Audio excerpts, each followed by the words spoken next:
Yeah,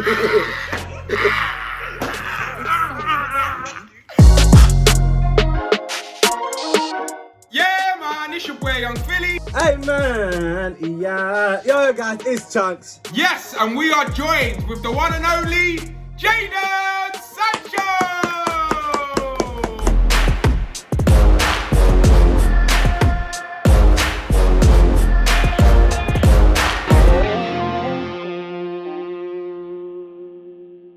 Listen, I'll be honest, already I'm going to start off by saying it's a shame it's over Zoom. We needed to link up. Yeah, you know what I mean? It's not the same vibe, but it's whatever. I hear you. I can't lie. We have to link up. Jadon, we want to do a pavement to pitch. We want to get to know you on the pitch as well as off it. So Chunkz, take the first question away. My G, let me know, bro. Where did you grow up? I grew up in Southeast London, in an area called Kennington. Wow, okay, I know about them bits. You don't know what about was it like growing up? Of course I know about I think Chunkz is lying, everyone. Chunkz don't know South. Chunkz, are you alright, bro? Whatever ends is next to Kennington. You got Penge.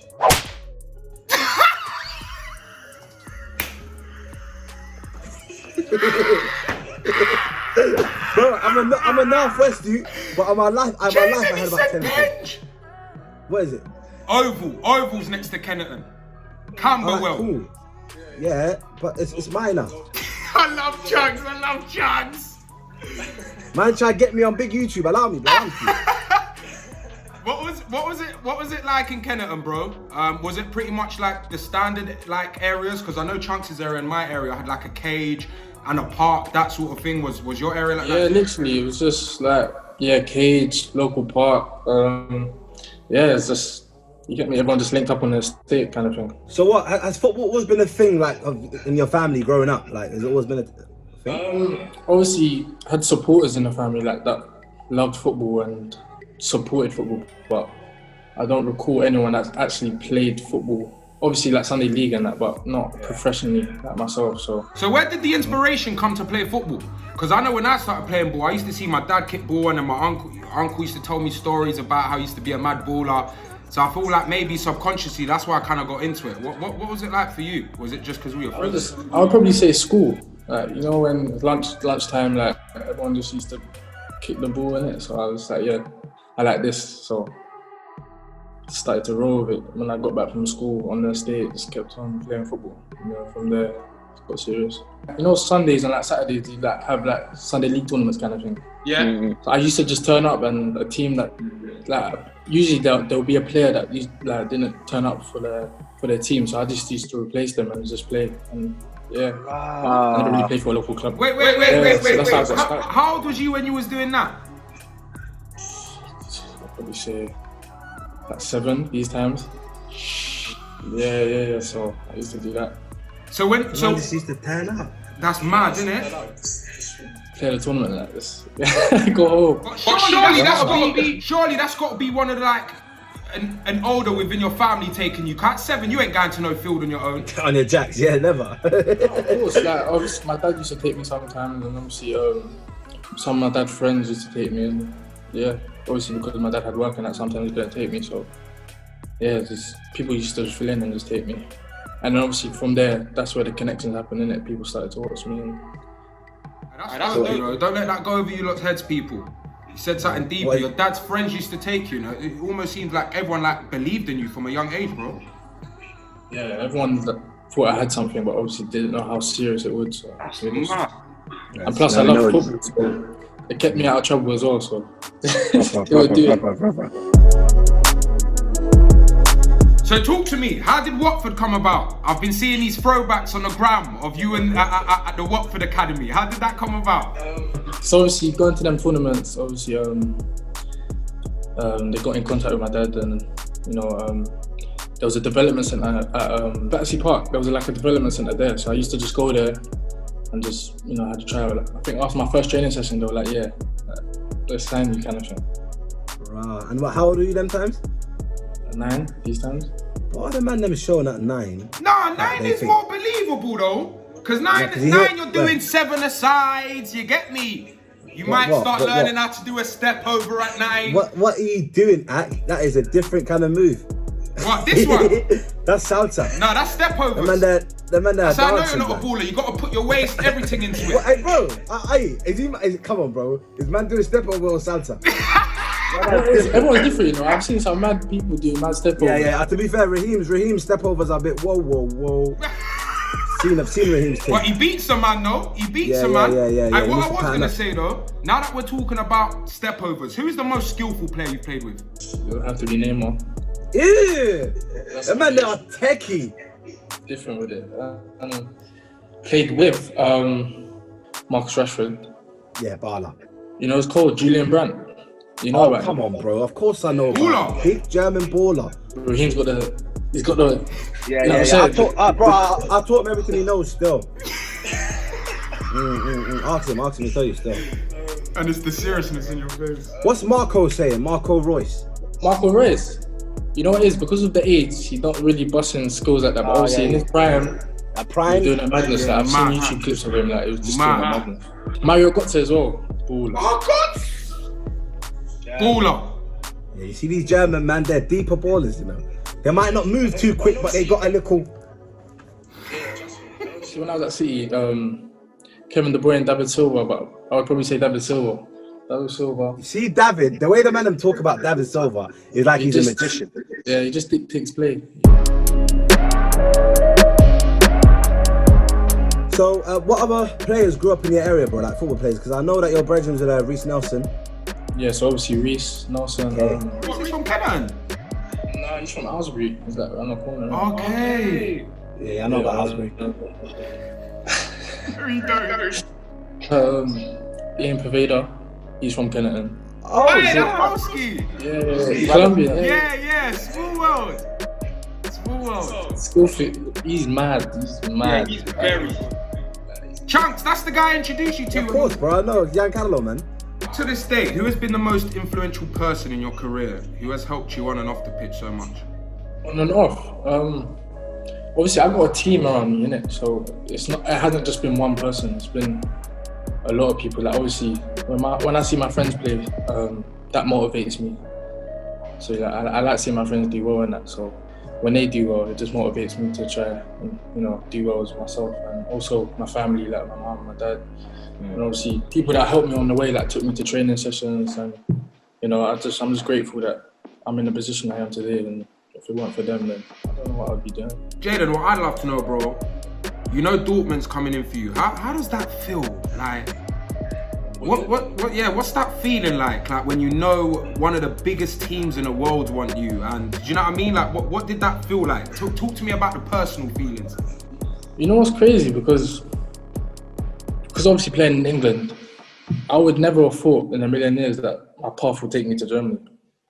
So when they came in, I was like, this is mad interesting. Am I ready for this mad step, like to go to Germany, or am I not ready yet? Because obviously from like year 7, I went to boarding school. So Watford had like a little setup in their school, and I was fortunate enough. They paid for everything for me, and obviously just took me out of the area because obviously I was doing a madness out here. So. Yeah, man's a lead. Everyone was blood on my life. I had to change my way, innit?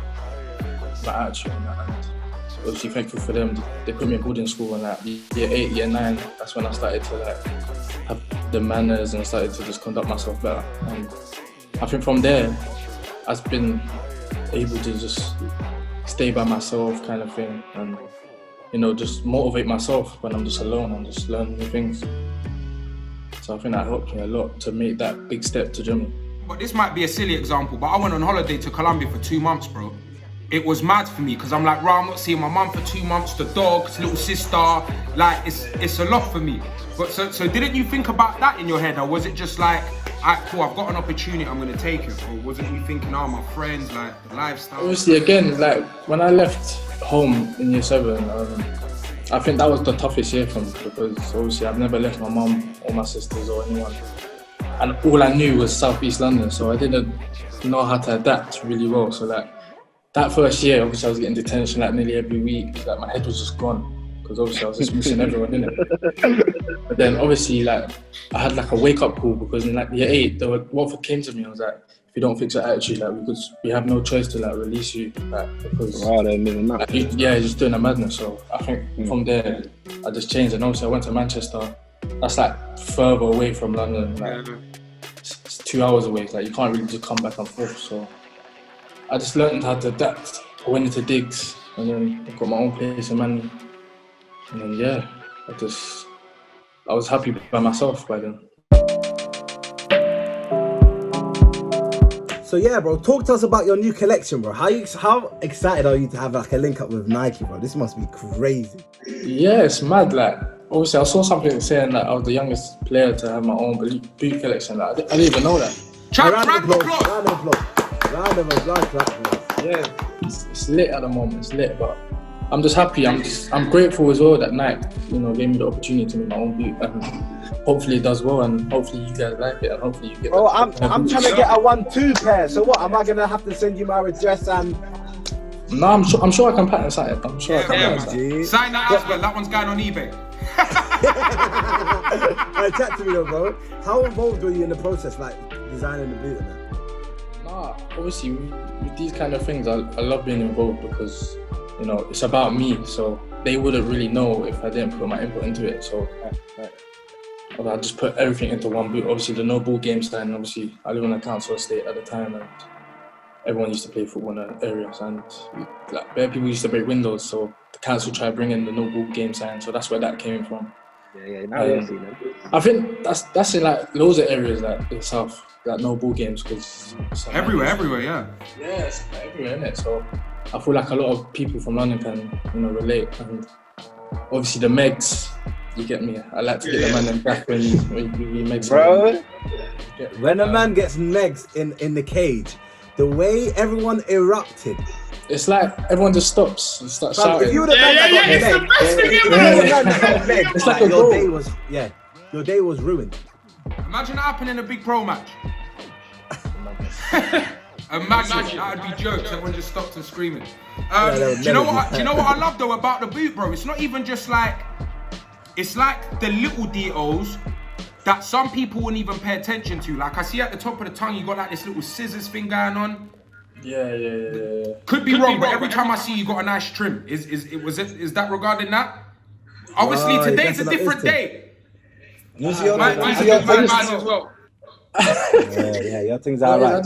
I just like to look clean, because you see now like people are just taking pictures. Like I don't like looking at myself with no trim. Like slow. I just rather like, if you caught me slipping, I got a trim anyway. So it's calm. Yeah, nice regardless. The boot also says too much sauce on the side of it. Talk to me, drip.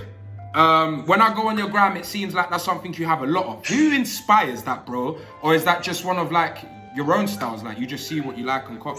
It can come in many ways. Obviously, like drip, for example, how you play football. Like, you get me? I feel like everyone has their own little sauce in their own little way. Like you two, you lot have the singing thing. That's cold, and how you interview, like you just sauce it up. Like, you know what I'm saying? So it's like too much sauce, and obviously I got a collab with Nando's in it, so it makes sense. Like too much sauce, you get me? So it's linked with that, innit? So it just makes sense. So we know that you're a big fan of music, my guy. What kind of music are you listening to right now? There's a new artist called Tusi. Have you heard of him? Tusi. Yes, Toosi. American. Put me on, how am I typing this? Yeah, Toosi. Two eyes. I think so. Yeah. And favorite artist, I'll probably say Lil Baby. He's the one that gives me my phone. But this is one that determines everything. What is your favorite Lil Baby song? You know what it is? It's not like gonna be a bait song. It's like one of his old albums. His first you're deeper. You're deeper. Yeah, it's called Trapstar. Like, have you heard Trapstar? I'll be honest. I'm a new Baby fan. I'll be honest with you, lot. Jadon Sancho is a deeper Lil Baby fan. I didn't know he was that deep. Yeah. You thought he was gonna say Drip Too Hard or something? Who do you listen to in South London or just London in general? Let's big up the London culture. You know what it is? Obviously, I think we've done an interview with Reese, and obviously we have the same boys, innit? Yeah, my boys are doing music at the moment. Makai, he's got a song called Notice coming out. I like that, straight away bringing in the man. Obviously, I'm gonna say my boy Chib's an artist, and obviously my other boy called Makai, innit? They're upcoming, so I think. Chibs, Makai. Please go check them out. What songs have they got? They got a song that they can go listen? People can go listen to. They send me their tunes on WhatsApps, but they're gonna be dropping some. Oh, you got all the unreleased joints. Yeah. I'm looking forward to it though, bro. Because for Reese to say that, and then for you to say the same thing months later, they must be good at that, Chunkz. Yeah, 100. Alright, cool. Yeah, well, we got a last question in there, bro. Aspirations for the future, man. Chat to me. What are you trying to achieve in the next 5 years, 6 years, something? 5 to 6 years. So obviously the Euros is coming up. Yes. That's a big one for England. So hopefully we can progress. Hopefully make it to the final and hopefully win it. And then the year after is the World Cup. You know what I'm saying? So we reached semis last time. Trying to the extra step. I can't get to like a final or something. Literally. Yo. And obviously, personally, Ballon d'Or, that would be great. And Yeah, you're not playing games. win the League Cup and Champions League. They're just all my goals in life, innit? So it's like everything kind of thing. But I feel like, you know, if you work hard, I feel like it's achievable. Yeah. Facts. And not even just that, bro. You keep on performing how you've been performing, and all of those things will come in abundance, I'm telling you. Yeah? With that being said, I've been Young Filly. I've been Chunkz. And he has been the amazing Jadon Sancho. Please make sure you comment, like, and most importantly, Subscribe. My guy. Hey, My brother. Yeah, done now.